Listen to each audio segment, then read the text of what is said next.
Now I will check this audio cable.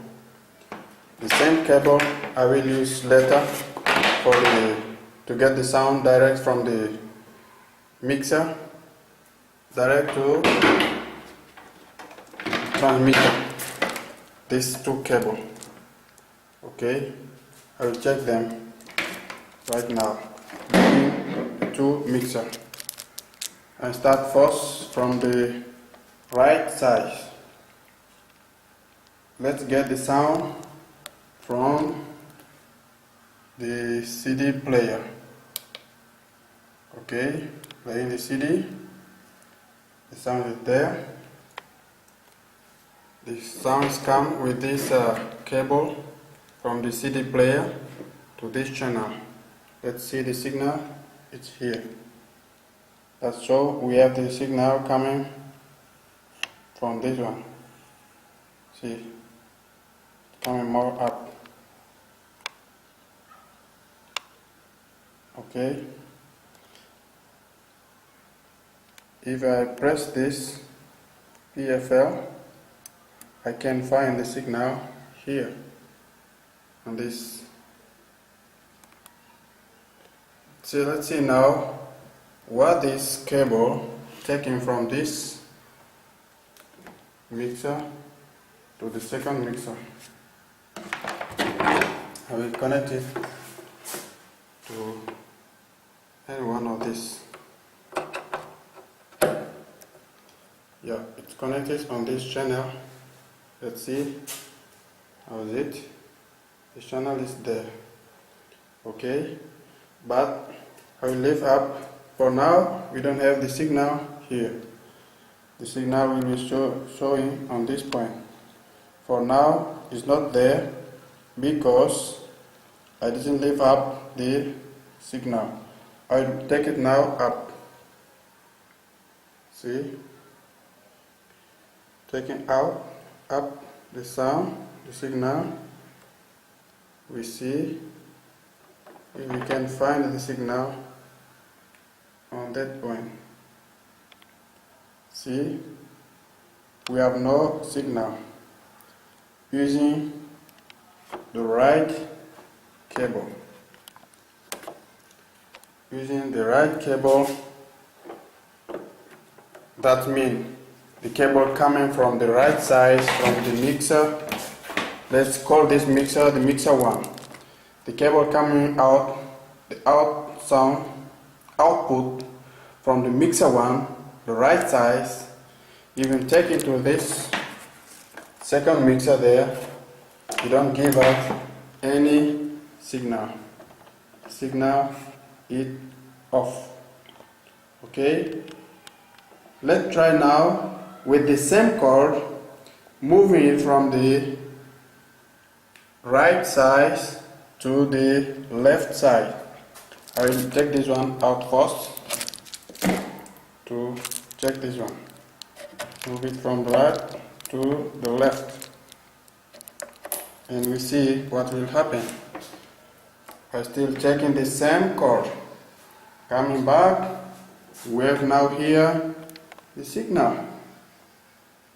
See, the signal is on. It's playing. If I take down this button there, see, I will take this one down, the signal is off. Take it up, the signal is on. That means this wire cord, audio cable, it's okay. That means to the right side of the mixer 1, it's okay. But the left side, sorry, it's okay. But the right side is bad. Something is wrong. The signal isn't coming out from this part. From this. Nothing coming out. Okay? For now, we finish with the first cord. Let's check the second cord. I take this one out. The second cord.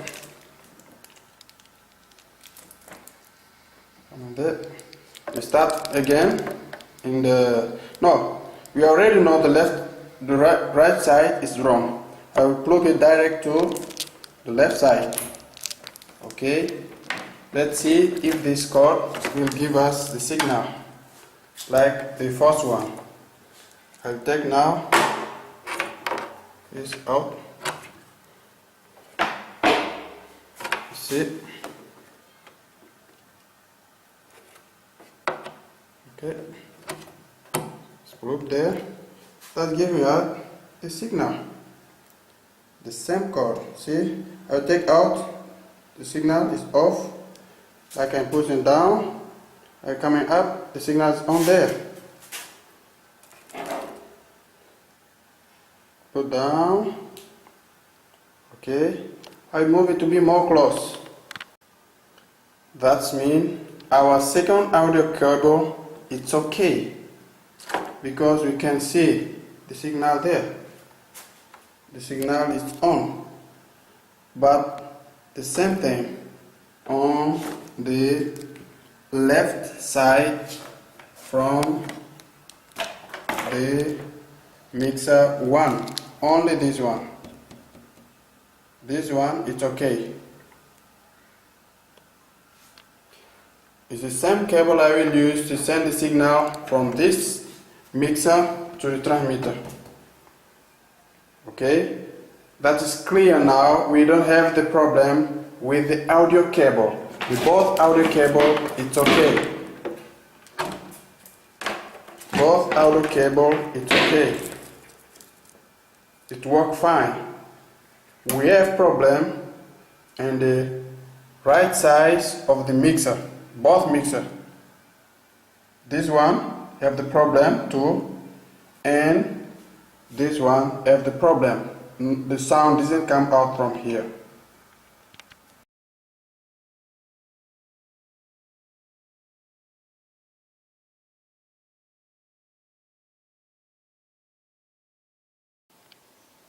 Explaining why I'm using the multimeter. Now I'm using a different one, but it's the same thing.